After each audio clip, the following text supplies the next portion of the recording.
ប្រើគ្រឿងញៀនហើយអ្នកជំងឺទៅលេបថ្នាំសម្រួលអារម្មណ៍ដើម្បីធ្វើការព្យាបាលតើអ្នកជំងឺអាចជាដែរឬក៏អត់ជំងឺញៀនមិនមែនជាជំងឺផ្លូវចិត្តទេតែពេលប្រើប្រាស់គ្រឿងញៀនរួចវានឹងមានជំងឺផ្លូវចិត្តជាមិនផុតនោះឡើយព្រមទាំងមានជំងឺបន្ថែមដូចជា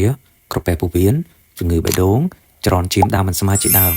អ្នកជំងឺក៏មានអាការៈដូចជាឈឺក្បាល stress គិតច្រើនឆាប់ភ្លេចភ្លាំងឆាប់ជឿឆាវឆាប់ខឹងឆាប់អន់ចិត្តថប់ទ្រូងឆាប់ភ័យខ្សោយកម្លាំងគេងអត់ស្កប់ចន្ទ្រាក់ខ្លួននិងមានស្បែកស្រអាប់ទៀតផងជំងឺញៀនជាដើមហេតុដូច្នេះយើងមិនអាចគ្រាន់តែប្រើថ្នាំសតិអារម្មណ៍ហើយក៏អាចជាបាននោះទេវាគ្រាន់តែឲ្យអ្នកជំងឺបានស្ងប់អារម្មណ៍ជាងមុននិងគេងបានតែប៉ុណ្ណោះតែមេរោគសារធាតុញៀនដែលមាននៅក្នុងប្រព័ន្ធប្រសាទអ្នកជំងឺគឺនៅមានដដែលយើងអាចសម្គាល់អាការៈបានពេលអ្នកជំងឺញៀនលេបថ្នាំសតិអារម្មណ៍ឬក៏ថ្នាំផ្លូវចិត្តគឺគាត់នៅតែមានអារម្មណ៍ភ័យខ្លាចគិតច្រើនរឿងដែលមិនទាន់កើតឡើងថប់ទ្រូងឈឺក្បាល stress ជាដើមបើយើងគិតឲ្យស្រួលគឺងាយយល់នោះទេអ្នកជំងឺប្រើប្រាស់គ្រឿងញៀនត្រូវប្រើឱសថបន្សាបសារធាតុញៀនគឺវានឹងត្រូវគោលដៅជាងដើម្បីទទួលបាននូវសុវត្ថិភាពមុនពេលទិញឱសថយកទៅប្រើប្រាស់សូមមើលមុខងារឱសថឲ្យបានច្បាស់លាស់ជាមុនសិនមុនពេលលោកអ្នកទិញឱសថយកទៅប្រើប្រាស់ត្រូវប្រាប់ពីព័ត៌មានអាការៈពិតប្រាកដរបស់អ្នកជំងឺជាមុនសិនទើបអាចប្រើឱសថទទួលបានលទ្ធផលដើម្បីទទួលបានសុវត្ថិភាពមុនពេលលោកអ្នកទិញឱសថយកទៅប្រើប្រាស់លោកអ្នកគួរមើលឈ្មោះឱសថនោះឲ្យបានច្បាស់លាស់ថាតើពិតជាឱសថដែលមានមុខងារបន្សាបសារធាតុញៀនពិតប្រាកដដែរឬក៏អត់សុខភាពរបស់មនុស្សគឺសំខាន់ណាស់ប្រើឱសថខុសគោលដៅមិនត្រឹមតែធ្វើឲ្យអ្នកជំងឺមិនជានោះទេ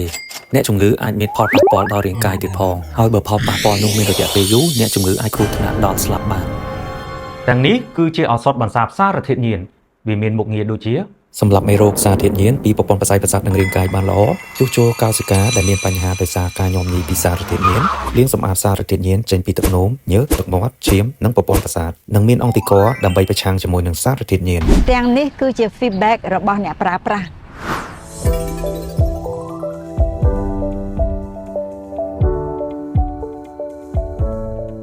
មានអីទេលេបទៅធូរច្រើនធូរចូល60%ហើយដូចមនុស្សយើងអ្នកផ្សេងទៀតដល់ពេលលេបទៅជំរាបសួរលោកគ្រូកូនខ្ញុំហូបឆ្នាំនឹងហើយគាត់បានគេលក់ស្រួលហើយគាត់អន់ឆេវឆាវតើលោកគ្រូប៉ាកែមកកូនលោកគ្រូហើយកូនខ្ញុំឆេវឆាវឥឡូវគាត់លែងអីបាត់ឆេវឆាវហើយធម្មតាគាត់នៅស្ងៀមអញ្ចឹងនិយាយដឹងគាត់ត្រូវវិញលោកគ្រូ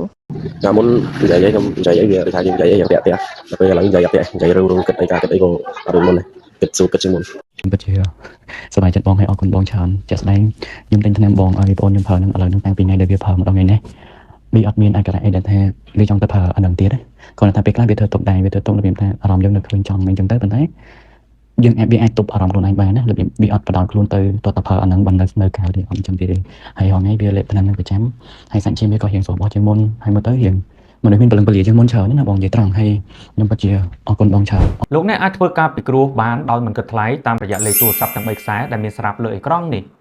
ឬក៏អាចទំនាក់ទំនងបានតាមរយៈ Telegram 016